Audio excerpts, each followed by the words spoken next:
کہ اللہ کے رسول صلی اللہ علیہ وآلہ وسلم کے پاس ایک عورت نے آ کر کہا کہ میرا بچہ میٹھا کھاتا ہے, آپ سے محبت کرتا ہے, آپ روکیں تو رک جائے گا, لیکن اللہ کے رسول نے کہا ابھی نہیں, اتنے دن کے بعد لوٹ کر آنا. اور پھر جب روکا اور وہ رک گیا تو اس عورت نے پوچھا ہے میرے آقا یہ بات تو آپ پہلے بھی کہہ سکتے تھے.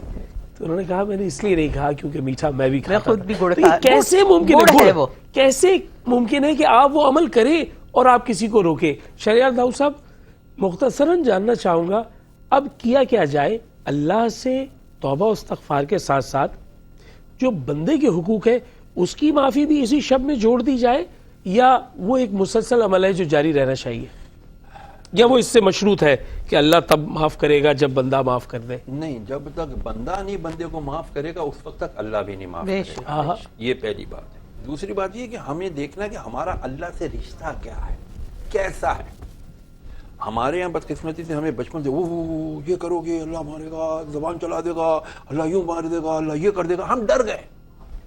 ہمیں ایک وہ والا خوف ہے جو جنوں والا خوف ہے, جن آ جائے گا, یہ ہو جائے گا, وہ ہو جائے گا. ہم ایک پکی خوف کی زندگی گزار دیں. وہ جو اللہ سے ایک محبت کا ریلیشن قائم ہونا تھا نا, اللہ سے ڈر اور ماں کا ڈر, اس کو تھوڑا سا کمپیئر کر لیں. ہم ماں سے بھی ڈرتے ہیں لیکن جب کچھ ہوتا ہے تو بھاگتے ماں کی طرف ہی ہے نا. اماں جاتے ماں کے پاس ہے, پتہ ہے ماں نے مارنا بھی ہے, چپیٹ بھی پڑنی ہے, لیکن ماں اپنی ہوش میں بھی لے گی. تو یہ جو خوف ہے ماں کا, لیکن اس خوف کے اندر محبت ہے, وہ ہماری آج اللہ کے ساتھ محبت نہیں ہے. یہ ہماری شارٹ ہے, یہ لیک ہے جس کی وجہ سے ہم سب سے زیادہ جو شیطان اٹیک کرتا ہے کیا کرتا ہے, لا تقنطوا من رحمت اللہ, میری رحمت سے مایوس نہ ہونا. وہ کہتا ہے یار رب نے تو بخشنا ہی نہیں, وہ تو اتنا قہار ہے, وہ تو قبر کے اندر اجدہا مسلط کر دے گا, گرز پڑیں گے اور یہ ہوگا اور وہ ہوگا. وہ ڈر ہے, اور چلے یار جب بیڑا غرق ہونا ہی ہے تو چلو جان دیو, جس نہ گڈی چل دی ہے چلن دیو. نہیں, اللہ نے تو فرمایا, نبی علیہ السلام اس کی مثال دی ہے. ایک بندہ ہے صحرا میں جا رہا ہے, سواری ہے, کھانا پینا اسی پہ لدا ہوا ہے, تھک گیا ہے, سو گیا ہے, اٹھا ہے, سواری غائب, موت سامنے نظر آ رہی ہے, صحرا ہے, کھانا پینا ہے ہی نہیں. اب موت کا انتظار کرتے ہوئے لیٹ گیا, یا اللہ اب تو میں مر گیا. آنکھ لگ جاتی ہے, اچانک آنکھ کھلتی ہے, سامنے وہ جانور بیٹھا ہے, اونٹ بیٹھا ہے جس کے اوپر سوا. کہتا ہے اتنا خوش ہوتا ہے وہ بندہ, اتنا خوش ہوتا ہے کہ وہ اس فرتے جذبات میں کہتا ہے اے اللہ تو میرا بندہ, میں تیرا اللہ. حواس وقت ہو, یعنی اتنا اس کو خوشی ہوتی ہے. فرمایا جو بندہ اپنے رب کی طرف توبہ کرتا ہے اس سے زیادہ خوشی جس وہ بندے کو ہوئی ہے نا اپنے جانور ملنے کی, مال و اسباب ملنے کی, فرمایا اس سے زیادہ خوشی اللہ کو اس بات پر ہوتی ہے کہ میرے بندے نے میری طرف رجوع کیا ہے, میری طرف آیا ہے, توبہ کی ہے. بس جو آج کی رات کا جو ایسنس ہے نا وہ یہ ہے, ہم اللہ کی طرف محبت والی قدم بڑھائیں. یا اللہ معاف کر دیں, رب ہیں, میرا کام ہے, میں تو خطا کا پتلا ہوں. بلکہ انصاف نہ مانگا جائے, اس سے رحم مانگا جائے, نہیں فضل مانگنا ہے. یا اللہ مجھے تیرا فضل چاہیے, عدل کی تحت مر گئے. بابا بلے شاہ رحمۃ اللہ علیہ سے کسی نے پوچھا تھا, میں ضمناً یہ بات اس لیے کر رہا ہوں کہ بدقسمتی سے ہمارے شاید کچھ سب نے نہیں, کچھ لوگوں نے, مذہبی رہنماؤں نے, مذہبی پیشواؤں نے ہمیں بہت زیادہ ڈرا دیا ہے. بابا صاحب نے بابا بلے شاہ رحمۃ اللہ علیہ سے پوچھا, بابا جی مولوی چور ہوتا ہے, مولوی چور ہو سکتا ہے؟ بابا جی نے کہا چلیا اور چوراں نے داڑیاں رکھ رہی ہیں. ہاں اب مولوی چور نہیں کہہ رہا, سارے مولوی ایسے نہیں ہوتے یار, ہر دکھنے والا بھی, ہر جبے کبے والا وہ تھوڑی ہوتا ہے یار.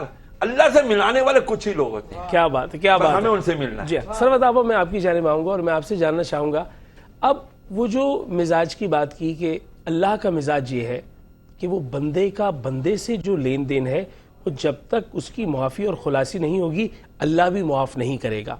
تو آج کی شب میں اللہ سے جو استغفار کرنا ہے اور جو توبہ کرنی ہے اس کے ساتھ یہ کتنا مشتق ہونا چاہیے کہ بندے کے بندے سے جو حقوق ہیں وہ بھی پورے کیے جائیں, اس پہ بھی معافی مانگی جائے. اچھا, کچھ افراد کی کسی صورت سے معافی نہیں ہو سکتی جس طرح میں والدین کے نافرمان, یعنی والدین کے عاق کردہ جو افراد ہیں ان کی کسی صورت سے معافی نہیں ہو سکتی, یعنی اللہ کے ہاں سے اس کی معافی قطعاً نہیں ہے. کہ جب تک وہ روایت یہ بتاتی ہے کہ ایک مرتبہ حضور نبی کریم صلی اللہ علیہ وآلہ وسلم کے پاس کچھ لوگوں نے آ کر کہا کہ یا رسول اللہ صلی اللہ علیہ وآلہ وسلم، اسی مدینہ منورہ میں ایک نوجوان ایسا ہے کہ جو حالت اعتذار میں گرفتار ہے، نہ اس کے اوپر موت آتی ہے، نہ اس کی مشکل آسان ہوتی ہے، اور نہ ہی وہ شفا یاب ہوتا ہے۔ حضور نبی کریم صلی اللہ علیہ وآلہ وسلم جب مدینہ کے اس گھر میں پہنچے تو واقعی دیکھا کہ ایک نوجوان حالت اعتذار میں گرفتار تھا۔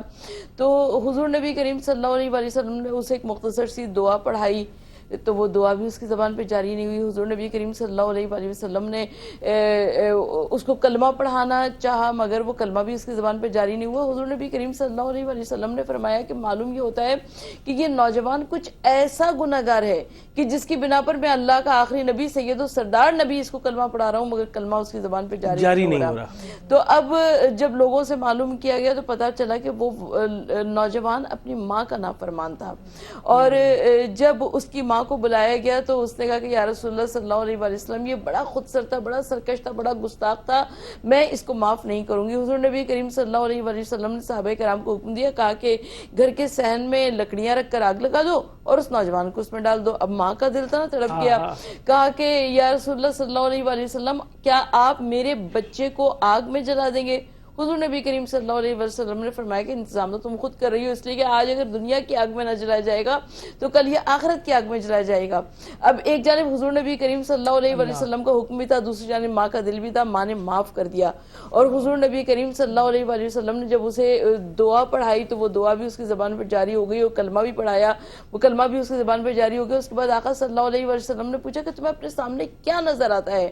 اس نوجوان نے کہا کہ یا رسول اللہ صلی اللہ علیہ وآلہ وسلم، مجھے اپنے سامنے ایک خوبصورت، نورانی، حسین اور جمیل شکل نظر آ رہی ہے جو میری جانب گلاب کا پھول بڑھا رہی ہے۔ حضور نبی کریم صلی اللہ علیہ وآلہ وسلم نے فرمایا کہ اس گلاب کے پھول کو لے کر سونگ لو، تمہاری مشکل آسان ہو جائے گی۔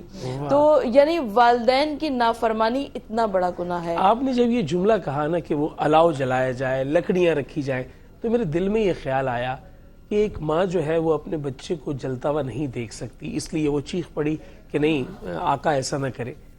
تو وہ جو 70 ماہوں سے زائد محبت کرتا ہے وہ اپنے بندے کو کیسے جلنے دے گا؟ اچھا، اس شب میں چاہ رہا ہے کہ کوئی معافی مانگ لے۔ یہ سوال جو آپ مجھ سے پوچھ رہے ہیں، یہ سوال ایک عالم دین کے ذہن میں آیا کہ ہم تو ہمیشہ جس طرح کہ مولانا شہریار داؤد صاحب نے فرمایا کہ ہم اللہ تعالیٰ کو جبار و قہار مانتے ہیں کہ اس گناہ کا یہ عذاب، اس گناہ کا یہ عذاب، اس گناہ کا یہ سانپ، یہ بچھو قبر میں آئیں گے۔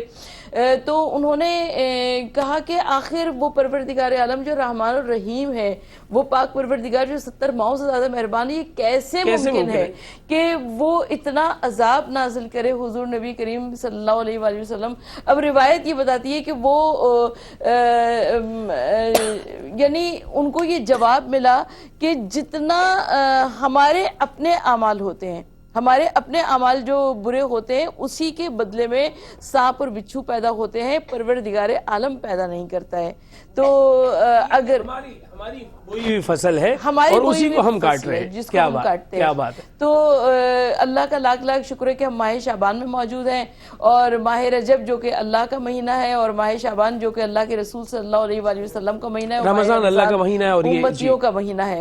اور جو ماہ رجب میں اللہ کے رسول صلی اللہ علیہ وسلم نے فرمایا کہ جو ماہ رجب میں اپنے ایک کوئی بیج بوئے گا، ماہ شعبان میں اپنے آنسوؤں سے اس کی آبیاری کرے گا، اور ماہ رمضان میں وہ فصل کاٹنے کے واسطے تیار ہو جائے۔ زیبا آپ سے چاہوں گا مختصراً، کیونکہ وقت بہت کم ہے، کیا کہیں گی، کیا بنیادی بات ہے جس سے معاشرے میں یہ خیال پیدا ہو جائے کہ صرف بندے کا بھی آپ نے جو ہے وہ گناہ گار نہیں ہونا تو رب تعالیٰ تو معاف کر دے گا، یہ بندے والا جو سکم ہے نا، یہ اللہ کے ہاں سے معافی کے درمیان میں رکاوٹ بن جائے گا؟ بیٹا، ہم لوگ ایک ایسے دور میں داخل ہوئے ہیں جہاں ہر آدمی میں تکبر آ گیا ہے، میں آ گئی ہے، اور یہی سب سے خطرناک چیز ہے۔ ہم جتنا اپنے رویوں کو بادب کر لیں گے، پیار محبت سے، جھکے ہوئے سر سے ہر ایک سے پیار محبت کریں گے، تو بہت ساری چیزوں کا خاتمہ ہو سکتا ہے۔ لیکن یہ جو میں ہے، یہ خطرناک میں ہے۔ آپ اپنے رمضان کو دیکھ لو، رمضان فیسٹیول بنا دیا گیا، وہ رمضان نہیں رہا جو ہم لوگ رات کو سحری جگانے والے آتے تھے، اٹھتے تھے، ہماری اہتمام ہوتا تھا۔ اب کیا ایک فیسٹیول کا درجہ دے دیا گیا۔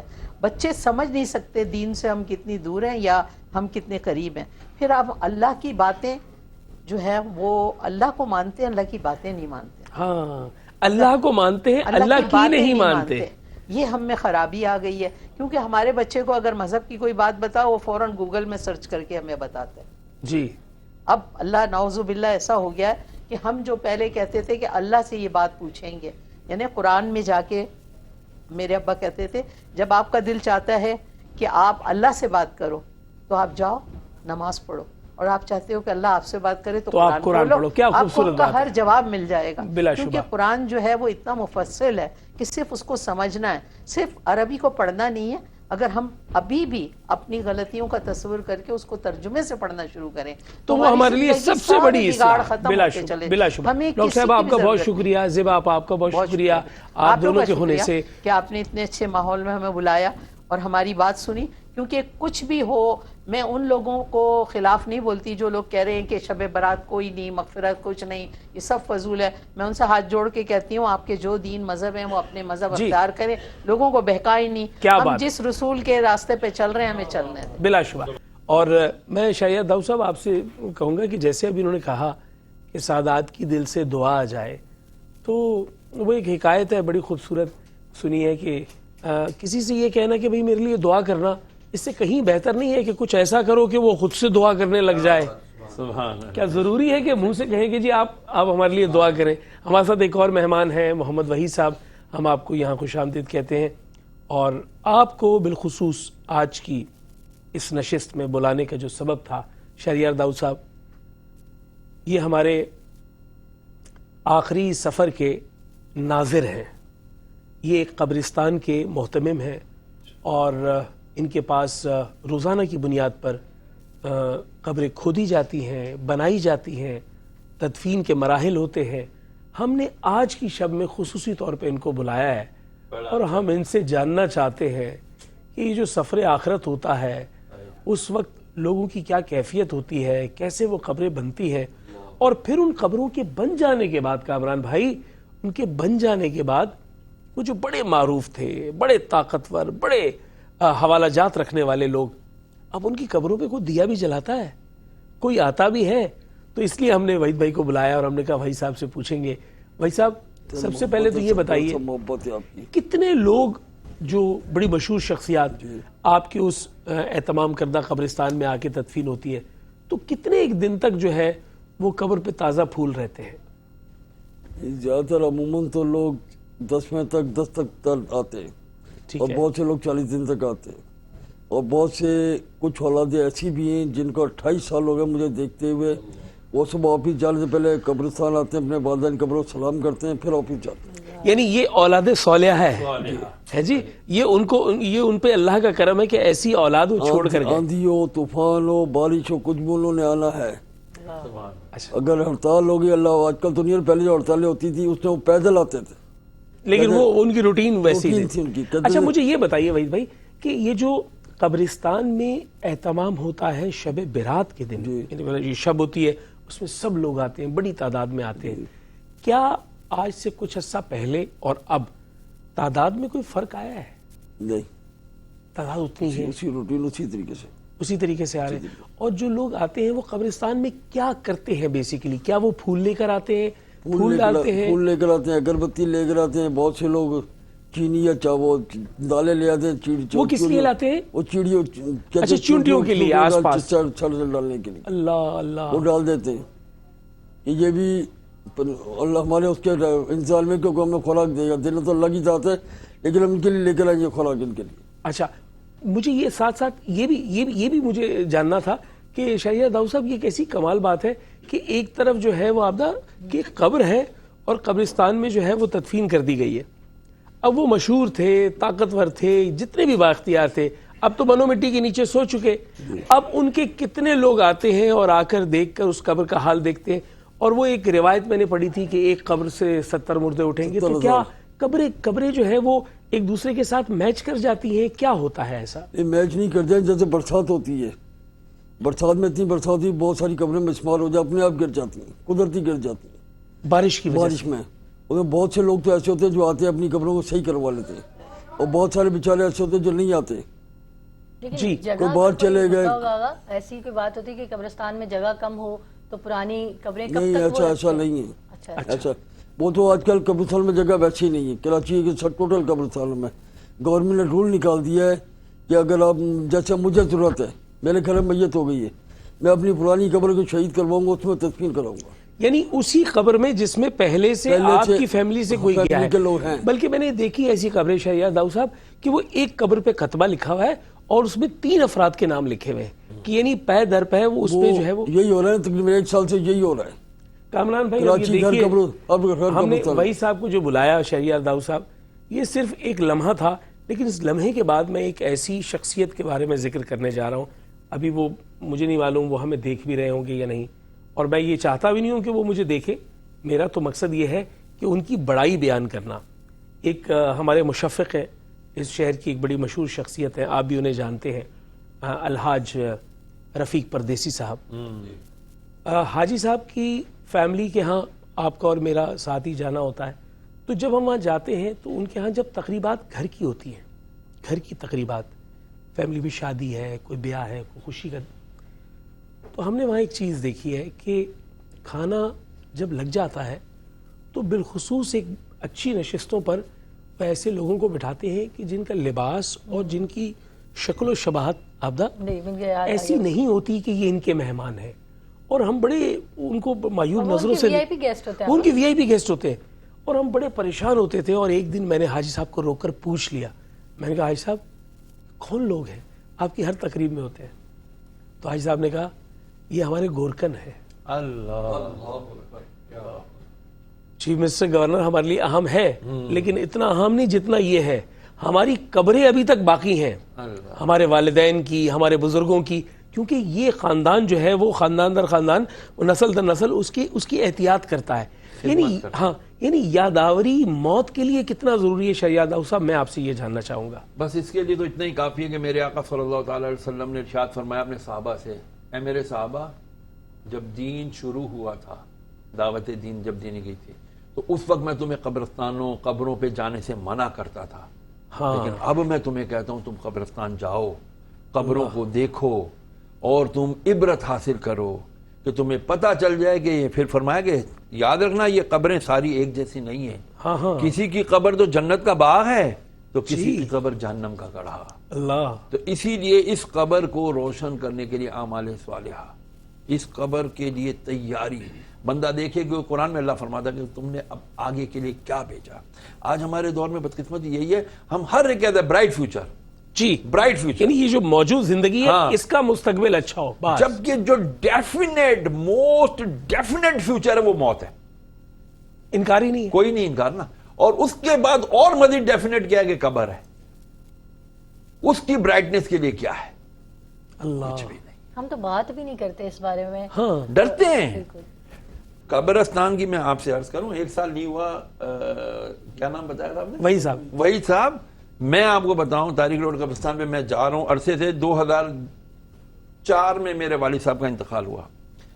پھر میں الحمدللہ بالکل بہت اندر جا کے تھی قبر، میں چلا گیا الحمدللہ عمرے پر. اس دفعہ میرا اسٹے لانگ ہو گیا، میں واپس آیا بیمار تھا، میں کوئی 15-20 دن نہیں جا سکا، یعنی ٹوٹل 25 دن وہ 20 دن یہ کوئی 1.25 مہینہ میں نہیں جا سکا قبرستان پہ. پھر میں گیا، میرے کو چین نہیں پڑتا تھا کیونکہ میں نے جب سے نبی کی حدیث پڑھی ہوئی ہے، سنی ہوئی ہے، جب سے میرے والدین کا انتقال ہوا ہے، میں ہر جمعے کوشش کرتا ہے، حدیث نعمت کے لیے بتا رہا ہوں تاکہ لوگوں کو بھی شوق ہو، کہ ہر جمعے میرے نبی نے فرمایا جو اپنے والدین کی قبر پر جاتا ہے اسے 1 نہیں 2 قبول شدہ مقبول عمروں کا ثواب عطا کیا جاتا ہے. 2 قبول جو ہر جمعے کو اپنے والدین کی قبر پر جاتا ہے. میں الحمدللہ پابندی سے جاتا تھا. پھر یہ 22 کوئی تقریباً 40-35 دن نہ جا سکا. جب میں پہنچا وہاں تھوڑی صحت یابی کے بعد تو پتہ چلا کہ 2 دن پہلے ہی میرے والد صاحب کی قبر چونکہ بہت نیچے ہو چکی تھی، میں پابندی سے جاتا تھا، وہاں دوسری قبر نہیں بن پاتی تھی. میرے 37 دن نہ جانے سے کیا ہوا کہ وہاں پتہ چلا فلیٹ کر کے اس کے اوپر ایک اور قبر بنا دی گئی میری اجازت کے بغیر. اب میں کس کو رونا رہوں؟ لیکن وہی بات ہے، قبرستانوں میں جگہ ہے نہیں، ہمیں عالی شان محلات بنانے سے فرصت نہیں ہے. روز ہم نئی ایک سوسائٹی کا اعلان کر دیتے ہیں، اخباروں میں ٹی وی میں اشتہار چلتے ہیں، اپنی جنت بنانی ہے، اپنا مستقبل بنانا ہے تو آ جائیے ہماری سوسائٹی میں گھر لے لیجئے، ہماری بلڈنگ میں فلیٹ بک کرا لیجئے. وہ ہمارے پڑوسی ملک سے ایک شخصیت آتی ہیں، آپ بھی ان سے واقف ہیں، سروج چشتی صاحب. جی.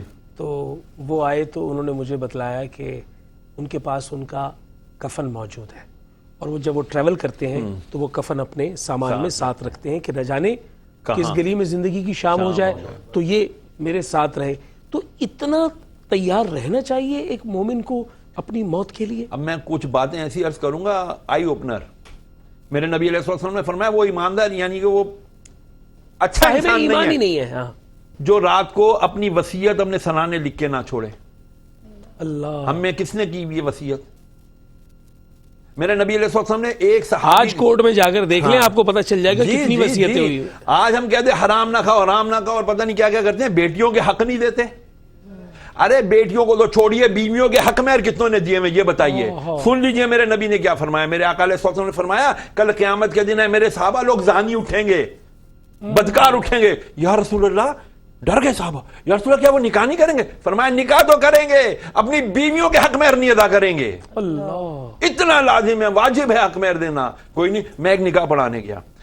میں نے کہا حضرت آپ لوگوں نے حق مہر کیا طے کیا؟ لڑکی کے باپ نے کہا جی آپ ایسا کریں 1 کروڑ روپیہ لکھوا دیں.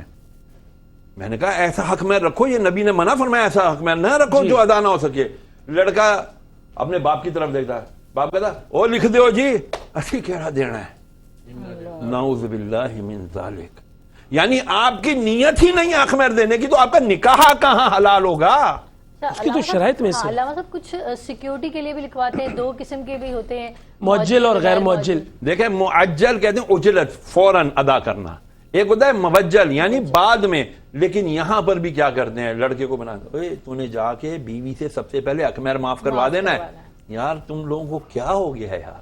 وہ کیا بیچاری لے گی اس کو؟ اگر آپ حق مہر دے دو گے 10 15 20 ہزار 50 ہزار لاکھ روپے، وہ تو خوش ہونا ہے نا اس نے، وہ بھی بعد میں تمہارے اوپر ہی خرچ کر دے گی. قبلہ میں معذرت کے ساتھ یہ کہوں گا، ایک 20 22 24 سال کی لڑکی جو شادی ہو کے جا رہی ہے، اپنا گھر چھوڑ کے جا رہی ہے اور وہ سامان کے ساتھ لدی ہوئی بیٹھی ہے، اور آپ اس سے آ کر کہیں یہ معاف کر دے، وہ اس پہ کیا تعرض کرے گی، کیا اعتراض کرے گی؟ وہ کہے گی آج کی رات میں ہاتھ جوڑ کر سب لوگوں سے کہوں گا خدا کے لیے اپنے والدین سے معافی مانگ لو.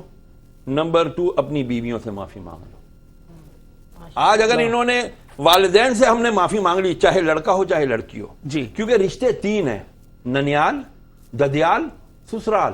جی ان کے حقوق ہیں، یہ رحمی رشتے ہیں. اور آج کی رات نبی نے فرمایا اس کی بھی بخشش نہیں ہوگی جو قطع رحمی کرے گا، جو رحمی رشتے توڑے گا. اللہ، آپ کا سسرال آپ کی بیوی سے ریلیٹڈ ہے، جی اس کے ماں باپ آپ کے ماں باپ ہیں، اس کے بہن بھائی آپ کے بہن بھائی ہیں، آپ ان کی رسپیکٹ کرو. ہمارے یہاں قطع تعلق ہو جاتا ہے. آج کی رات اس کی بھی بخشی نہیں اگر نہیں کر. اور جی میں گیا تھا جی، میں تو بڑا داماد تھا، میرے کو تو لفٹ ہی نہیں کرائی. میں نہیں، تم نہیں جاؤ گی اپنی بہن سے ملنے، امی کے گھر نہیں جاؤ گی. او بندے دے پتر بنو یار، یہ بیچاری سب کچھ چھوڑ چھاڑ کے تمہارے پاس آئی ہوئی ہے. اب یہاں پر میں یہ بھی بولوں گا، بعض ایسی بندے کی پتریں ہوتی ہیں بیچاریاں، وہ کہتی نہیں تمہاری میں امی کے گھر نہیں جاؤں گی، میری نند میرے ساتھ صحیح نہیں کرتی، نند تو گند ہے. یار یہ کیا ہے؟ یہ صرف دین سے دوری ہے. جی پھر ہم کہتے ہیں بابا جی تعویذ دے دو. سارا دن ابھی بھی دیکھیں میرے پاس باہر سے آ رہے ہیں، حضرت صاحب آج کی رات کچھ کر دیں، کوئی تعویذ لکھ کے دے دیں، یہ میری ساتھ کا منہ بند ہو جائے. او خدا کے بندو، اللہ سے ڈرو.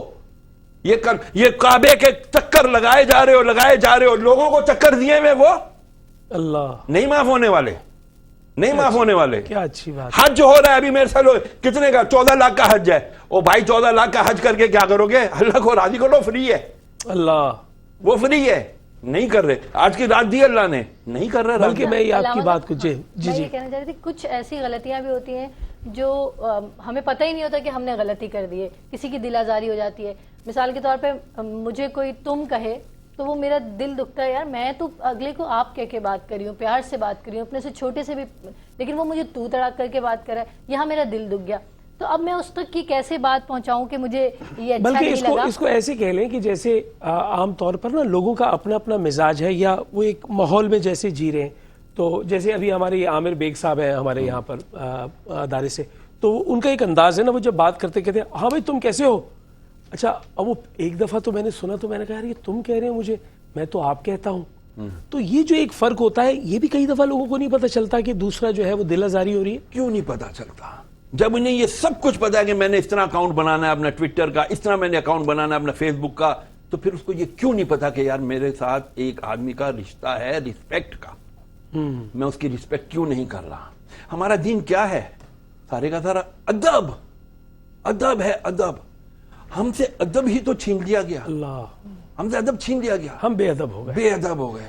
میں شہریار داؤد صاحب آپ سے چاہوں گا کہ آپ دعا میں ہمیں شامل کریں، اور یہ دعا دیکھنے والے ناظرین بھی اور ہم سب بھی اس دعا میں شامل ہوں، اور یہ دعا ہماری آنکھوں پر کوئی ایسی کیفیت طاری کر دے کہ ہماری نوک مژگاں پہ کوئی ایک قطرہ سج جائے، کوئی ہمارا دل موم ہو جائے، کوئی ہم خدا کے حضور گڑگڑا کر مانگنے کا سلیقہ اپنا لیں، اور کسی طریقے رب تعالیٰ مجھے، آپ کو، ہم سب کو، سننے والوں کو، دیکھنے والوں کو ہماری کوتاہیوں پر معاف فرما دے. بسم اللہ.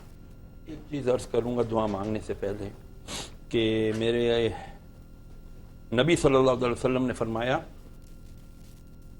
کہ میں تمہارے درمیان دو چیزیں چھوڑے جا رہا ہوں، ایک کتاب اللہ اور دوسری اپنی اطرت، اپنی آل. دونوں کو پکڑے رہو گے راہ راست پہ رہو گے، اللہ، اور ان دونوں کا وسیلہ پیش کرو گے تو میں تمہیں ضرور بخشوں گا. کیا اچھی تو بات آئیے ہے. آج ہم اللہ بالکل کی وہ بارگاہ وسیلہ میں، لیتے ہیں، اور بلکہ میں اللہ عز و ناظرین سے جل کی چاہوں گا بارگاہ میں کہ دعا کے لیے دست بلند کی ہے، آپ بھی ہاتھ بلند کیجئے.